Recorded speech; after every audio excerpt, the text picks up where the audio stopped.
Here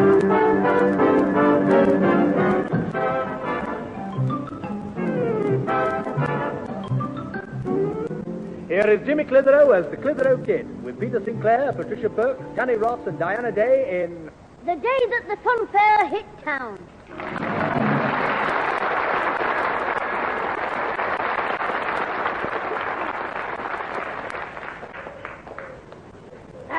Good evening. This is Percy Proback.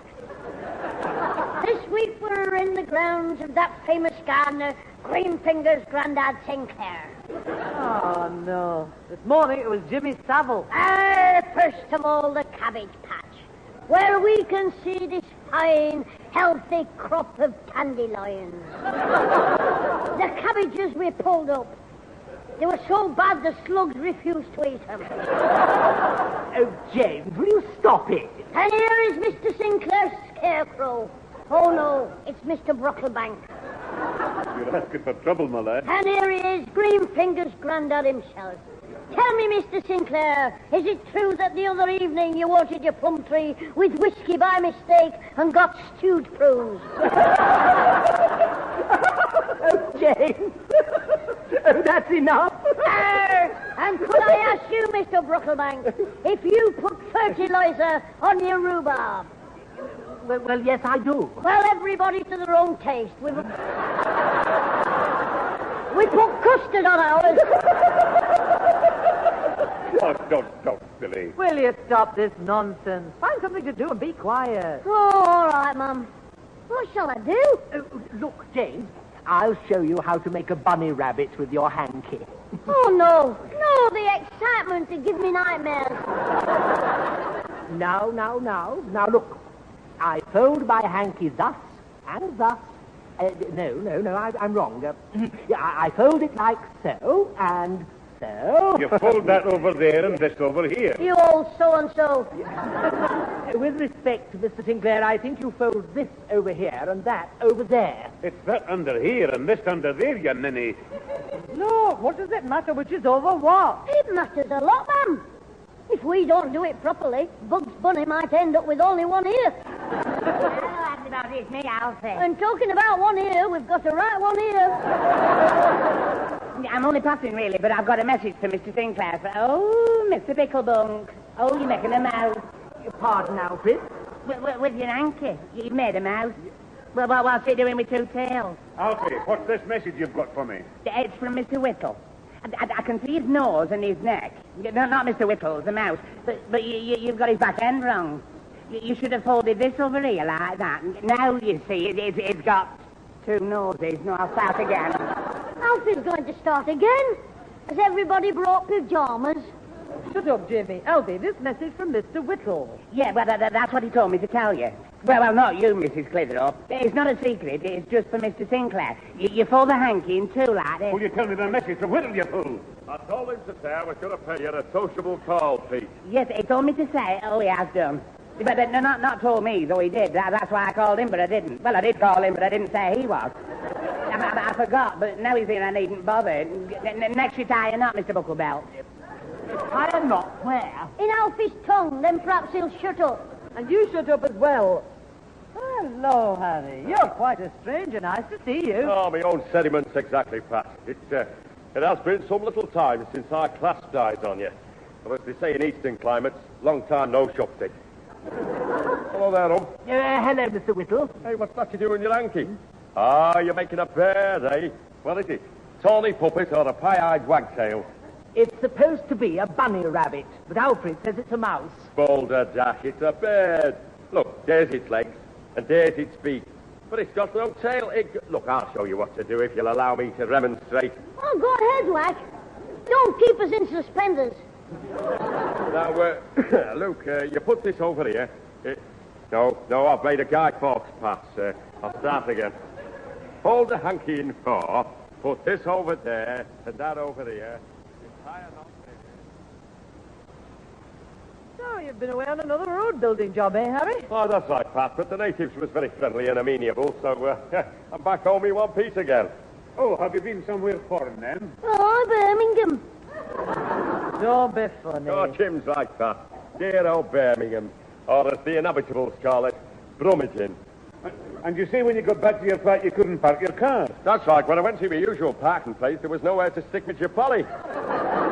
Oh, dear, that was a tragical. Be quiet.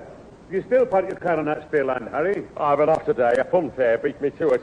Yeah, you should see the place. You can't move for hubby horses and dodging cars. Talk about pandemonia. But I passed there yesterday and there was no fun fair there. Ah, well, they only moved in last night, Pete. The fair doesn't start till Saturday. They're still putting everything up with the help of several local young juniviles. I was surprised you weren't there, Jim. Why were the kids getting paid money, Harry? Well, you could construct it that way, Pat.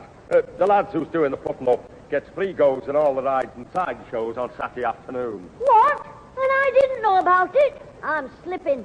Oh, you are, Jim.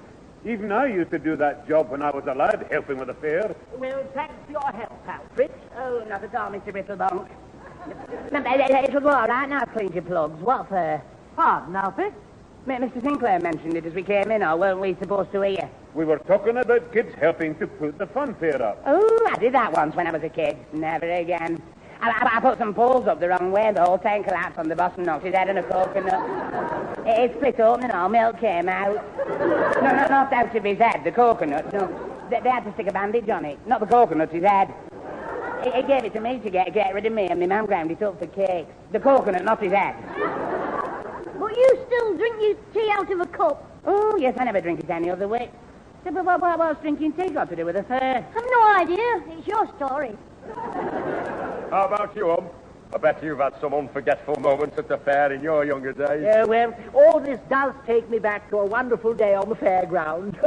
I drove the little engine, and I blew the little whistle. Boop, boop, it went. and then I sat on the little fire engine, and I rang the little bell. Tingling, tingling. How old were you at the time, 35.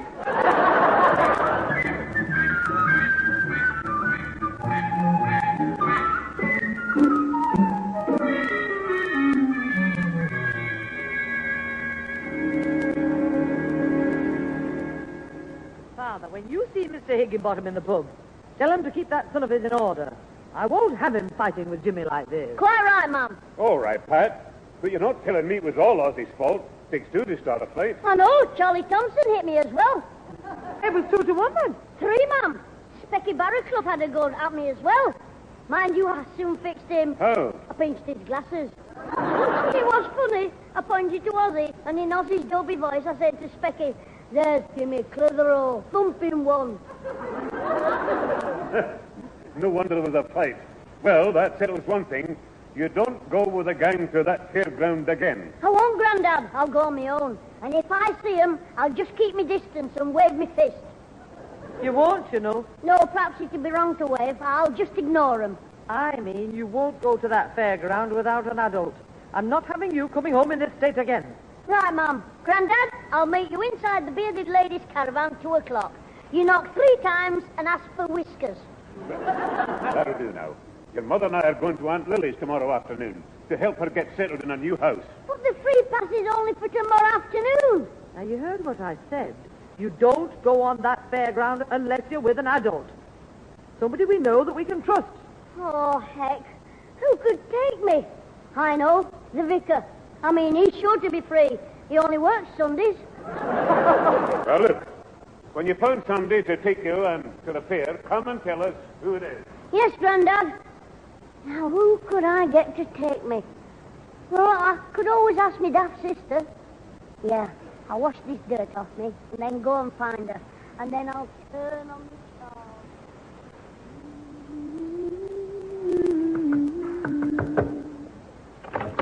Oh, there you are, Miss Welsh. Could I have a word with you, Miss Welsh? If I'm not disturbing you, Miss Welsh. Well, what do you mean, Miss Welsh? You are Raquel Welsh, aren't you? No, you may be surprised to know my name is Susan Clitheroe. Oh, you've changed it, have you? Well, you're still just as lovely. And you're just as cheeky. Get out of my room. Now, don't be like that, Susan. I want us to be friends. Really? Now, that's a nice sort of a thing that makes a girl's day for her, when a little menace wants to be friends with her. But I'm not just any little menace. I'm your brother. I mean, I've ever been naughty or caused you trouble, I'd like to say I'm sorry and shake you by the throat.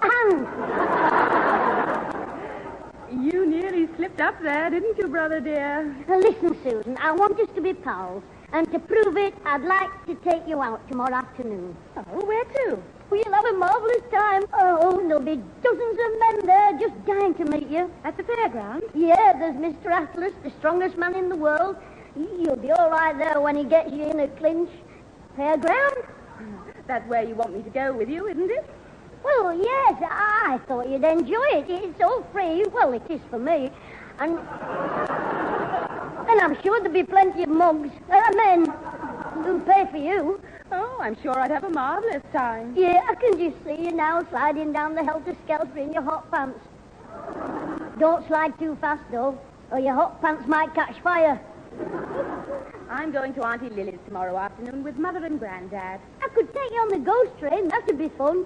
I told you I'm going to Auntie's tomorrow. And if I wasn't, I wouldn't want to go to the fairground with you. Now, clear off. Listen, Scrag, sister dear, how did you know it was the fairground? Because I was listening to the row you had with Mother and Granddad just now at the top of the stairs. You nosy Parker. I know. I take you after my brother. Listen, be careful what you say, or you might not get to the fairground. I could change my mind, you know. I'll change it for you. Clear out. I'm not joking, you know. If you don't watch what you're saying, you've had the fairground. Oh, that would be a tragedy. All those wonderful men I've missed. Who are they again? Well, there's Daft Willie on the rifle range. He's been crazy about you ever since he pinned your photo up on his stall for the customers to shoot at. Oh, do I take it from that remark that I'm not lovely anymore? You can take it any way you like. I was mad to say you could go in the ghost train with me. With your face, you'd scare all the ghosts away. Oh, that does it. Go on, get out. Get out of my room. Go on. Oh, come on. Where are you, Pete? Can't take him all this long to get his hair cut. No, especially Mr. Sinclair being a Scotsman. Jimmy says he has it done at a special cheap rate, half price with a blow lamp. Fortunately, I do not have this problem. My sister does my hair for me. Now, just she home. I thought that looked like a shampoo and set. Most amusing, Whittle. Save your jokes of the staff of the Rose and Crown. Yeah, and if I ever get down there tonight, it's turned 7 o'clock now. You know what the Latins say, tempers fidget. It's always bad on Friday night. Last Friday, I had to go for a haircut, get my mum's groceries and pick up Susan from work. What happened, Alfred? Well, I went to the barber's first because I thought if there was a queue, I could ring Susan from the barber's and ask her to get the groceries, and she could ring me back at the barber's if there was any trouble, so I could ring the groceries from the barber's to sort it out and then ring Susan from the barber's to tell her what I'd done.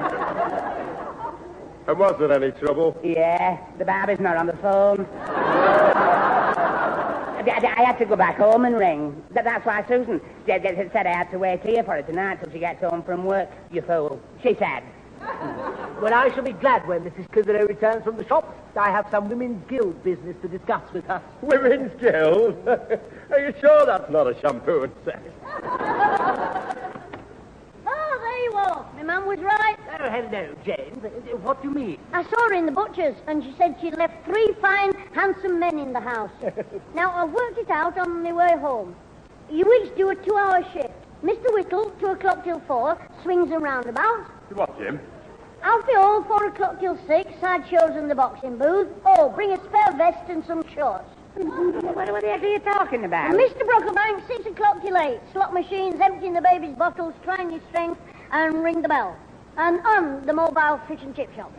James, will you kindly explain all this? I've just seen my pal Ozzy in the street, and he was gloating because the gang are going to the fair tomorrow, and I can only go with the grown-up. So I said, I'll show you Barrel Tum. I'll be there with 3 grown-ups. Hey, now, wait a minute, Jim. I don't want to throw cold water on your aspirations, but I'll be busy tomorrow. I've just come back from the Midlands. I've got a million things to do. Oh, well, that'll mean 3-hour shifts, you two.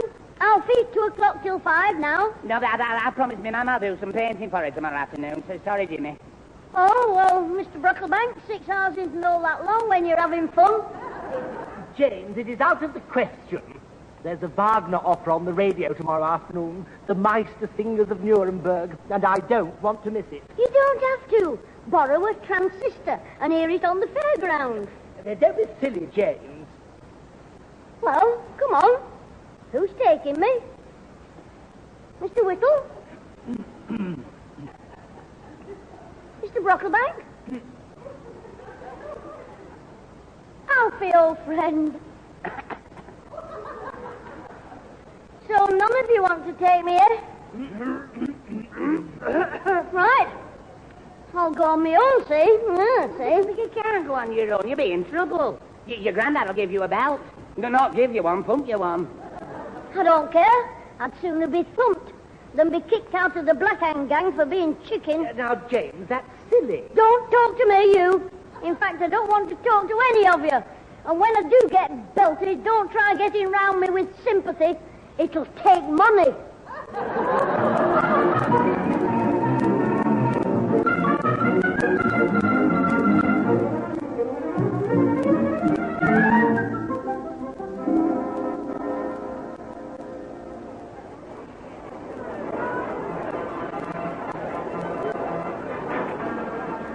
Well, what a liberty. None of the Black Hand Gang in sight. I risk a belting to come to the fairground, and I can't even frighten Ozzy in the ghost train. Oh, hello there, James. I found you at last. Mr. Brocklebank, what are you doing here? I thought you were at home, booting in the culture. Pardon? The opera, listening to some old fat old woman singing. My tiny nose is frozen, 'cause I jammed it in the fridge. Oh, really, James?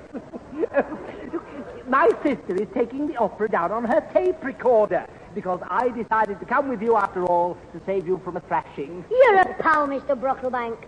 And you won't be sorry. We'll have a smashing time. We'll go on the Caterpillar, the Moon Rocket, the Big Dipper. No, James. I'm afraid I couldn't go on those.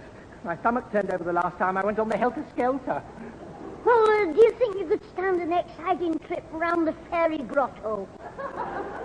Hello there, Jim, you young scallywaggle. Hello, Mr. Whittle. Oh, you're here in Harlem. I thought you were in the Orchester alone, reviling yourself with a few operatical areas.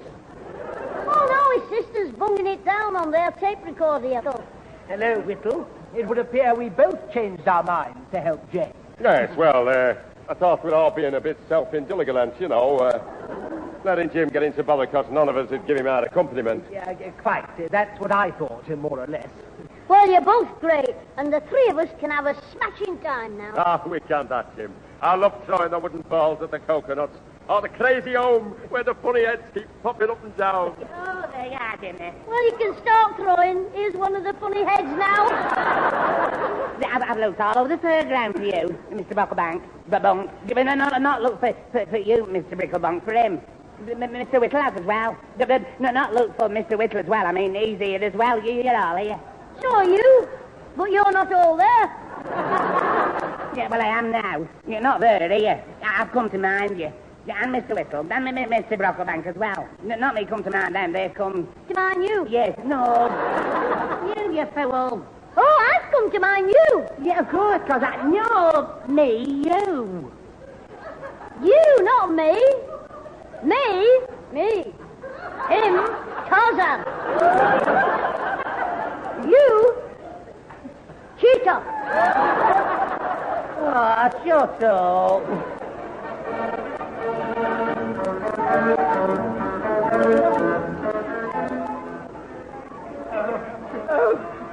Oh, dear. Oh, dear me. Here. Oh, Drink this water, Hump. Oh, thank you. Oh, what an experience.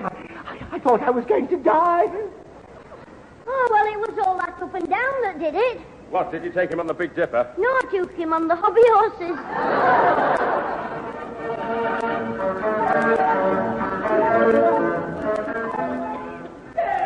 Oh, what have you got there, James? Oh, it's a surprise. Alfie won for me on the hoop last stall. I took me bag of jelly babies. Yes, I kept trying, but in the end I got the knack. The hoop dropped right over the jelly baby. Well, that was clever of you, Alfred. Yeah, I took me bag of jelly babies he won, and it only cost him 75 new pence.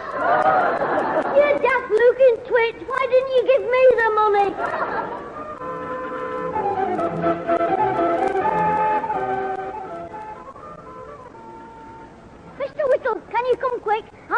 having a row with a man at a stall. Alfie having a row? Losing his temper? I didn't think anything could make Alfie get his dandy up. Where is the fricassee? It's the stall where the man sits on a seat over the water, and if you hit the bullseye, it drops in. Over here, come on. Right, lead on, plum duff, as Shakespeare said.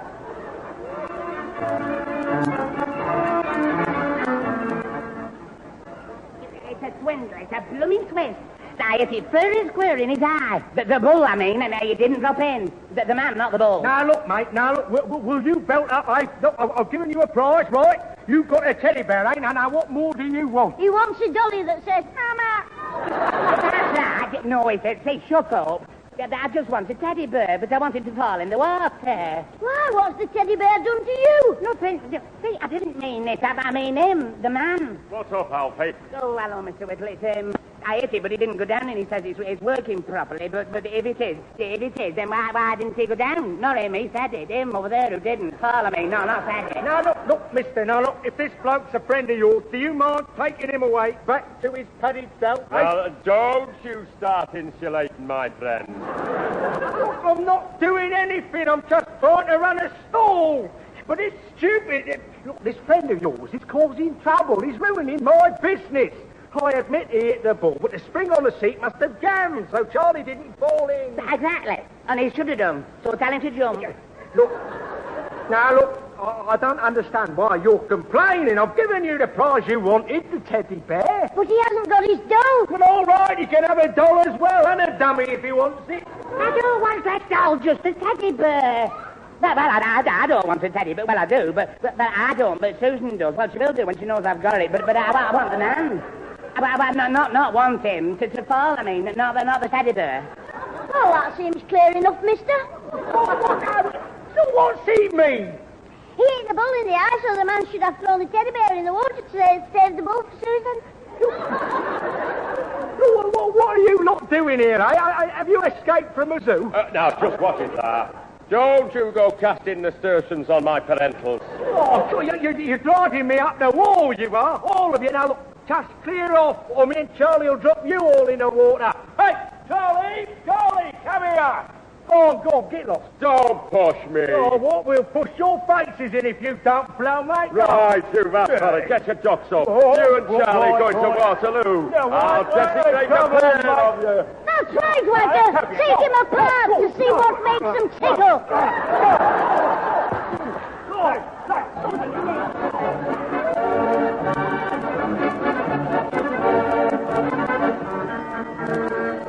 Look, I don't care whether you hit the bullseye or not. What concerns me is you hit the two men who work for me on the stall, Bob and Charlie, and now I've got no one to look after my business. Didn't say so, Mr. Whittle did. Well, where is he? He's gone to the first aid post to get some plaster on his knuckles. Bob and Charlie kept hitting his fist with their chins. Don't be funny. Yes, quiet, James. I can't believe this, sir. Now, is it true, Alfred? Mr. Whittle indulged in a brawl? I don't know about that, but he had a fight. Oh, yeah, that's what you mean. Yes, he did. He was terrific, Mr. Brocklebank. He bashed the two of them all on his own. Yeah, but yes, well, I was going to help him, but I was on the ground. Yes. Well, I wasn't at first, but I was when the fight started. You're not lying on it, fell on it. I was running to join in, and I tripped over something. Yeah, it was his mouth. Luke, what about this Whittle character? Well, I can only say that it really surprises me. It was a bit of a shock for Bob and Charlie. Of course, Mr. Whittle used to box in the army, you know. Did he? Oh, yeah.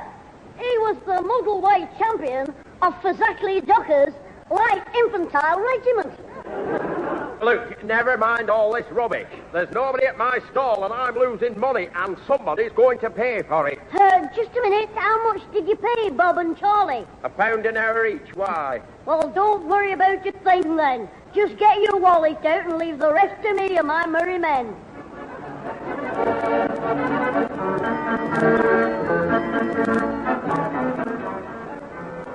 There he is, Pat, over there. Jimmy. Hey, Jimmy, come here. So, Mr. Higginbottom was right. He did come after all. The young villain. Hello, Mum. Hello, Grandad. Hey, you're just in time to come with me on the big wheel. Mind, you'll have to hold your skirt down, especially you, Grandad. You kilt, I mean. You're a cheeky young scamp. He's trying to play the innocent, Father. I know. He's barefaced. Of course I am. Did you expect me to have grown a beard since this morning? Don't be so cheeky. I hope you've enjoyed yourself here, my lad. Oh, I have. Aye, well, you'll pay for it when you get home. But it's all free. Wait a minute, what's up? We told you that you couldn't come here without a grown-up. But you defied us. Here you are, on your own. Just as Higginbottom said you would be. Oh, so old foghorn friend opened his Mersey tunnel, did he? I suppose Fat Ozzy told him.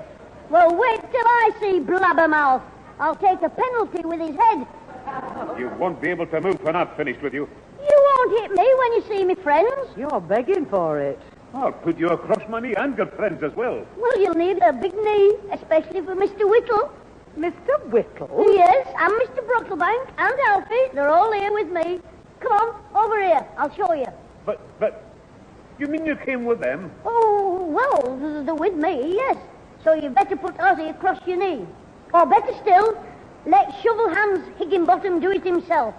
But why did the three of them come here? They work here. At least they are doing today. Look, there they are. Come on. Come along, folks, come along. 3 balls for 5 pence. Try your luck. All the fun of the fair. Hit the bullseye and drop the man in the water. It's easy, folks, only a tap needed. All the family can do it. Ladies, gents, or juniviles. Try your luck, madam. Oh, actually, it's you, Pete. I'm sorry about that. Hello, Pat. Hello, Mr. Whittle. Well, are you satisfied? Oh, here you are, sir. 6 balls, that is 10 pence. That's correct, thank you. Fire away. Drop the man in the water. Where's Alfie? Jimmy? He's the man you drop in the water. Hey, Alfie, everything all right? No, it isn't. The running water looks cold. Don't worry. You hit the bullseye, remember? It doesn't work.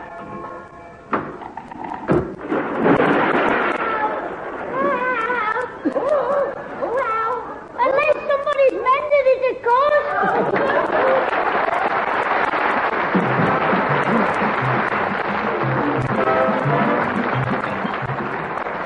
Those involved with the Clitheroe Kid this week were Peter Sinclair as grandfather, Patricia Burke as mother, Danny Ross as Alfie Hall, Diana Day as Susan, Brian Truman as Mr. Whittle, and Colin Edwin as Humphrey Brocklebank. The program was written by James Casey and Frank Roscoe, produced by James Casey, and starred Jimmy Clitheroe as the Kid himself.